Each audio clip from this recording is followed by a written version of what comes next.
We're just a month into our new job today, and we have already got a few talking points. We've upset the star youngster by not selling him. We've got the biggest earner off the books permanently. We've also managed to bring in a few players, most of which are firmly for the future. Time for our first game with Bristol City. Let's go and see how we get on.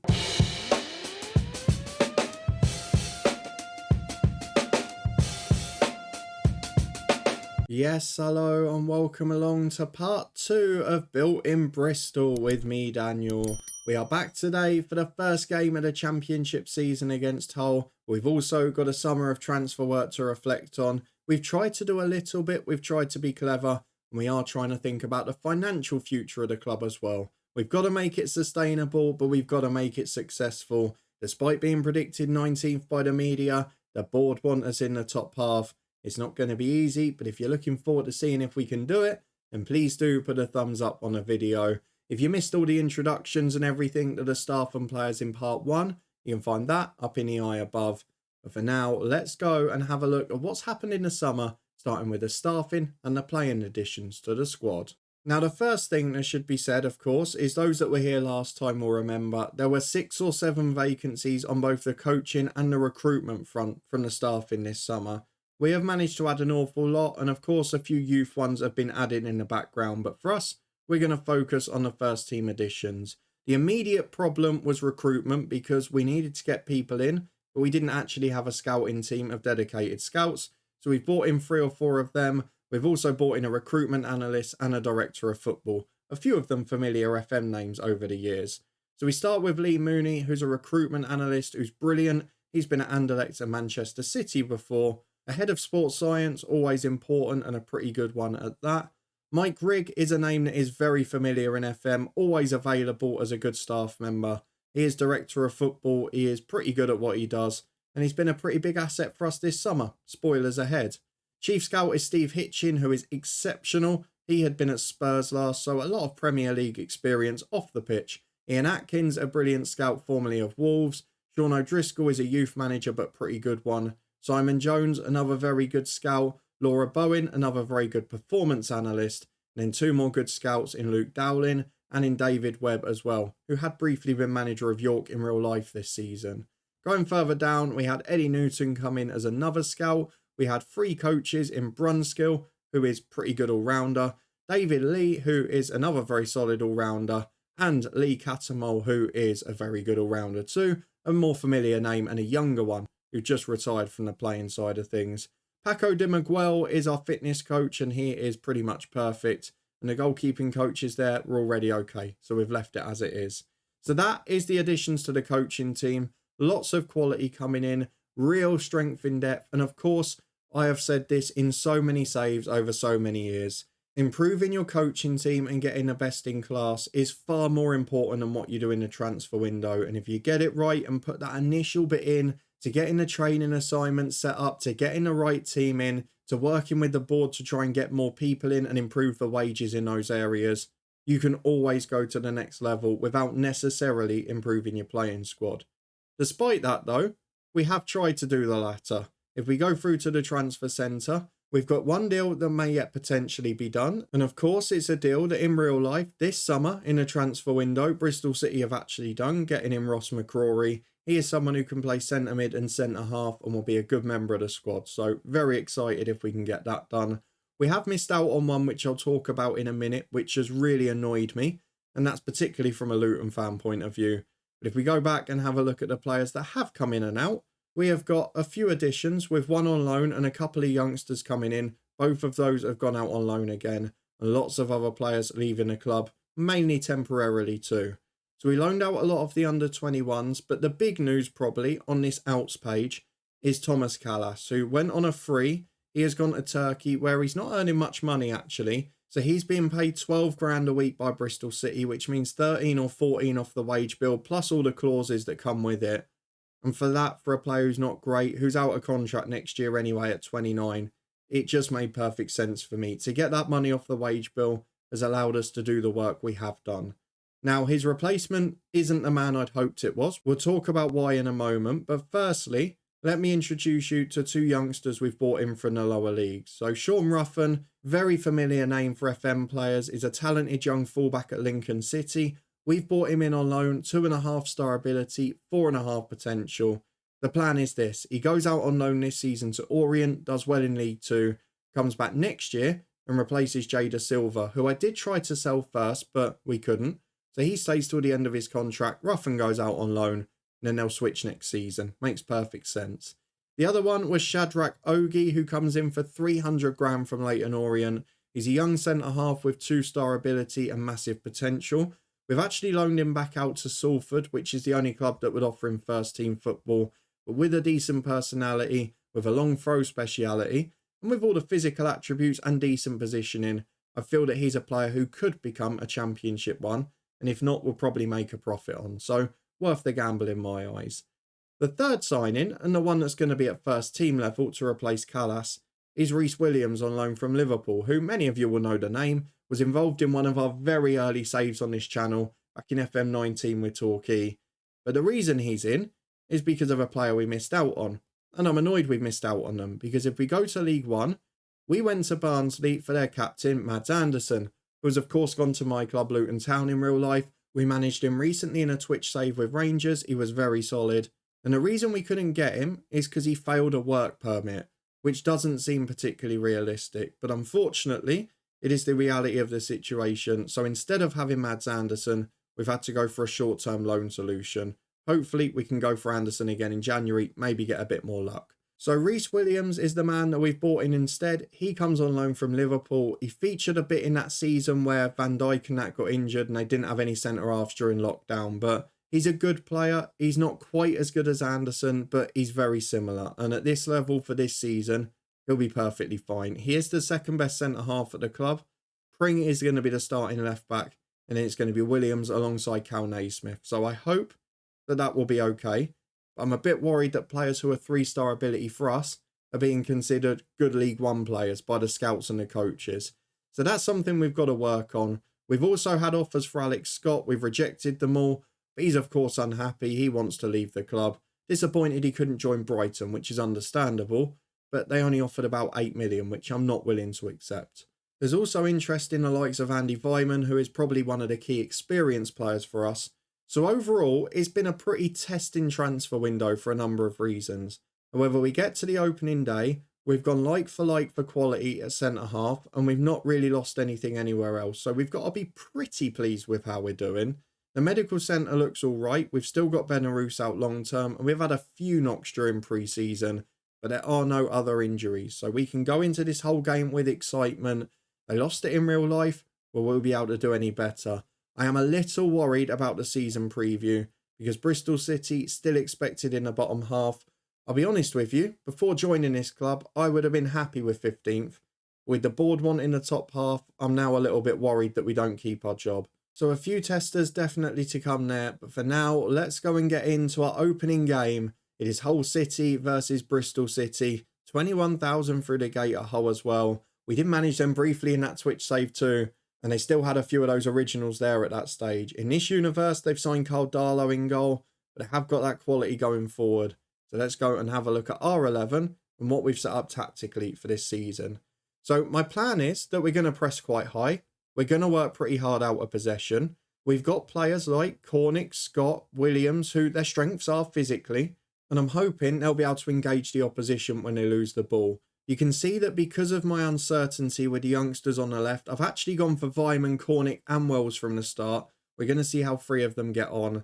And the aim is that we've got a relatively defensive 6 and then a very aggressive front 4, with Scott hopefully playing well despite his unhappiness, and then a front 3 that we know can be a championship threat. It does mean we're a little light on the bench. We've not got a great deal of attacking depth. Mark Sykes is probably the one game changer we've got there. And Conway potentially isn't far away. But this is the 11 we've gone for as we're going to try and play on the front foot. I'm a little bit worried about a lack of pace at the back. And I'm also not sure which right back to pick. But I've gone for the better defensive one in this first away game. Our 11 in full though is Hiking in goal. We've gone for Naismith and Williams the centre halves with Pring and Tanner either side. Really tempted to play Hiking as a sweeper keeper because it is something that could benefit us. And actually I'm going to do it. because our defensive line is high and our defensive pace is not really there, particularly in central areas. Pring is electric, Tanner is quick, the two in the middle, maybe not so much. In midfield, we've gone for Joe Williams and Matty James. They will be sitting holding, working hard, winning the ball back and playing it forward. And then the four going forward are Cornick and Vyman off the wide areas, with Alex Scott, the superstar, behind Naki Wells up front.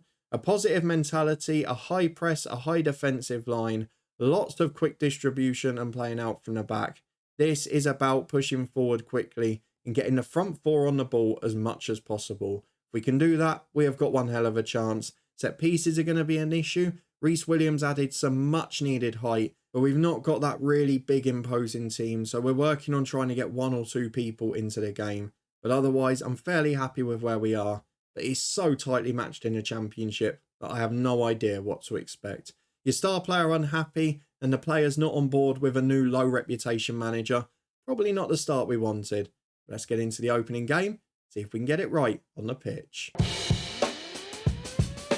Well, big changes from Hull's last pre-season game, as you would probably expect at this stage. They've got a good side. We know that front two are going to be a threat, and we know they've got some height and quality in the team. However, there are areas where we can hopefully overrun them and maybe take advantage from a set piece or something. So 4-2-3-1 for them, very similar to what we're doing, with slightly more defensive midfielders.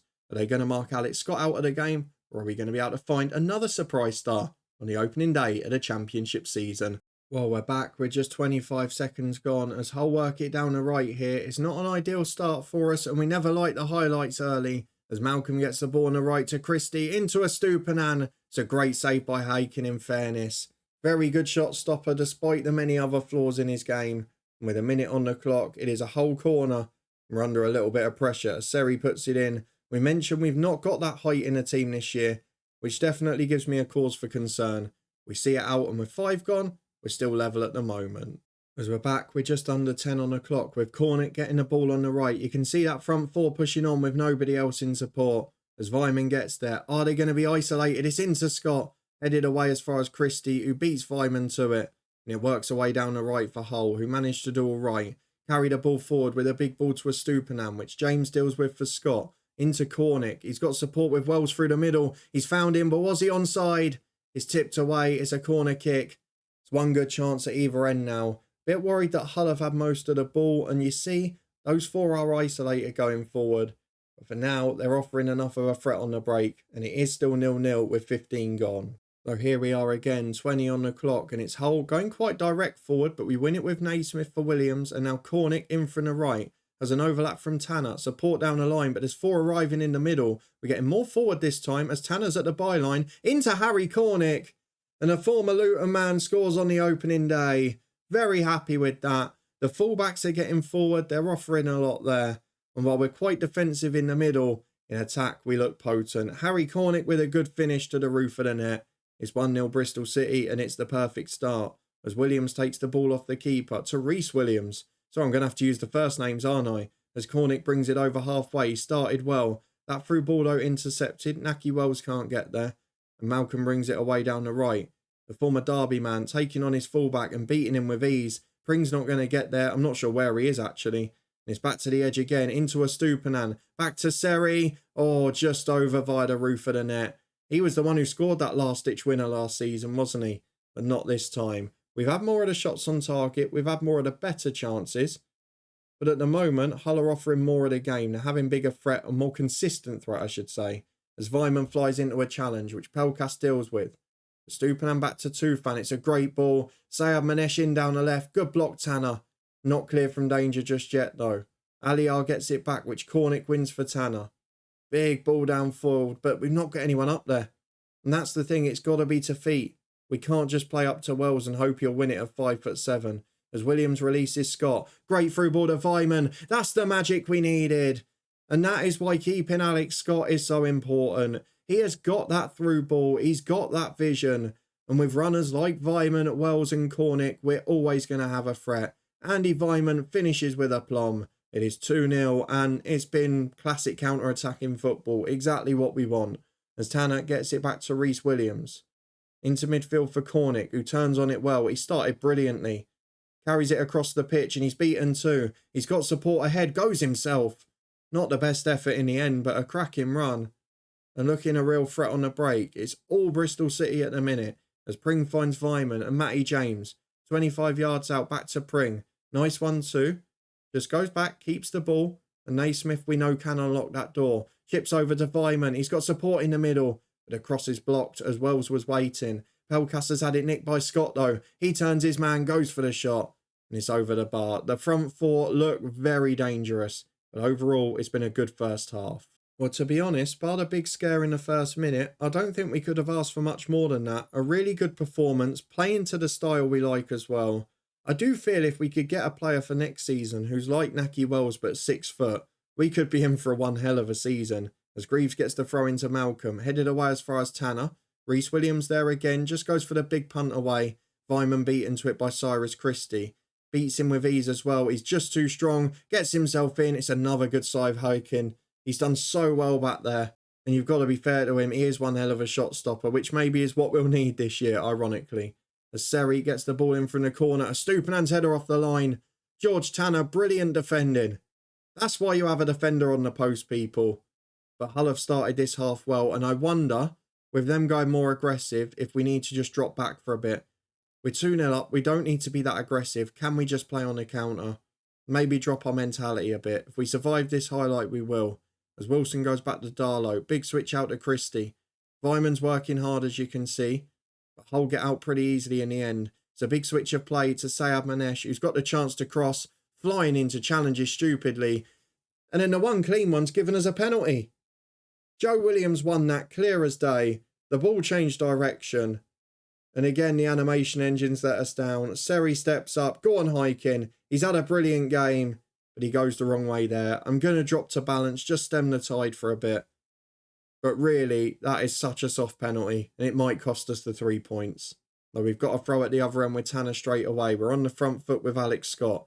Back to Tanner again. Good football in there as Rhys Williams finds Naismith. Just not got the physical edge at the minute as that through ball is poor. And that's the issue. We've only really got one line of attack. We can't go direct. We can't play up to someone's head. We're just having to rely on these intricate through balls and counter attacks, which if they start to go wrong, their confidence starts to drop. It can be a problem. As Williams holds the ball up there. Big one over the top. Vyman down the left. There's 3 in the middle. Big ball up towards Cornick, but Greaves heads away. And Tufan knocks it further clear. Ball through his Porto. Williams intercepts for Scott. To right back for Tanner and Cornick. Not seen much of him in the second half yet, but he's just beaten his man there. Brilliant playing to Tanner. Cornick nicks it again. Harry Cornick in for 3-1. Through the goalkeeper's legs.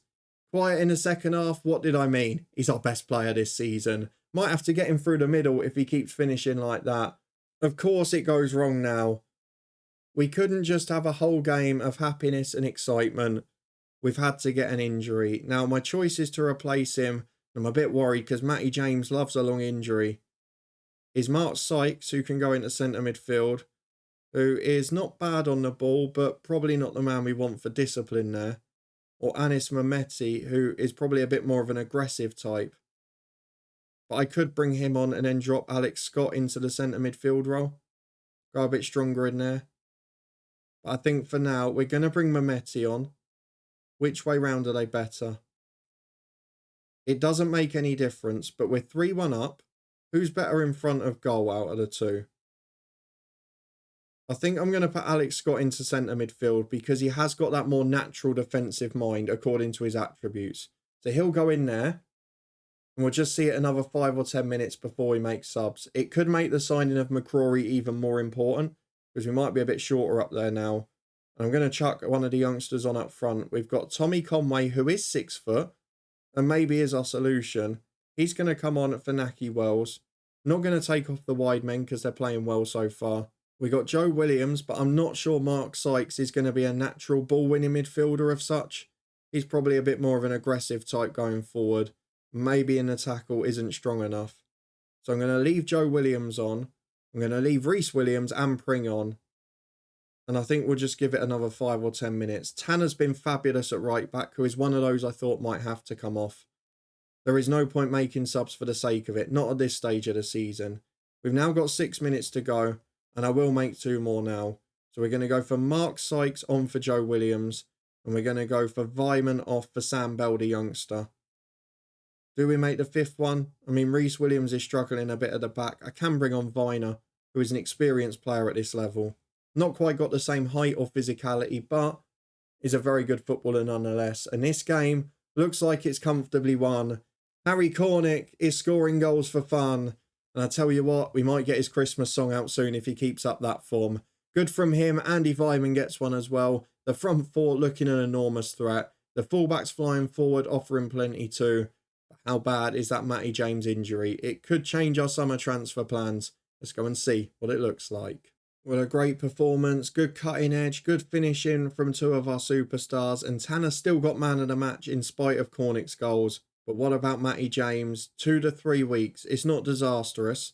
It's the one position we've not really got a natural replacement. Mehmeti can do a job, and of course we can push Scott back. But I don't really want to lose that threat going forward.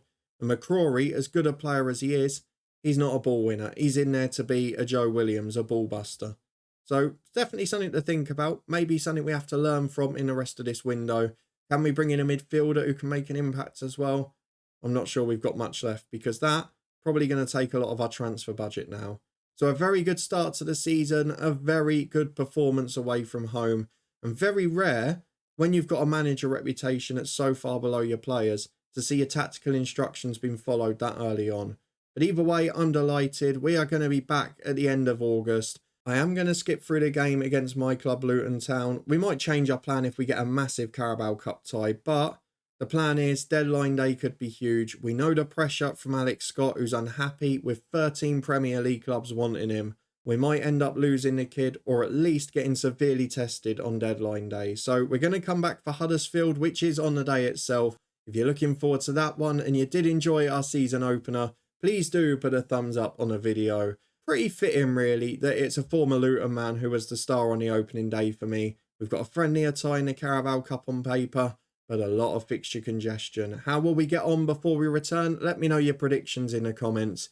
And do you think I should sell Alex Scott if we get a certain fee? I'll be interested to get all your thoughts on that. But for now, if you want to stay up to date with our Build a Nation story and this one when it returns in a couple of days' time, then please do subscribe and turn that notification bell on. You'll get alerts as daily videos released from FM23. And in the eye above, you can also find links to the football podcast. We'll have championship matchday predictions every single week. You can find that and see what we predict for the real Bristol City side in a championship this year. There's also links to the Twitch channel for regular live streams and so much more down in the description below. But thank you very much for watching, for joining me for a successful opening day. Let's hope those injuries stay few and far between.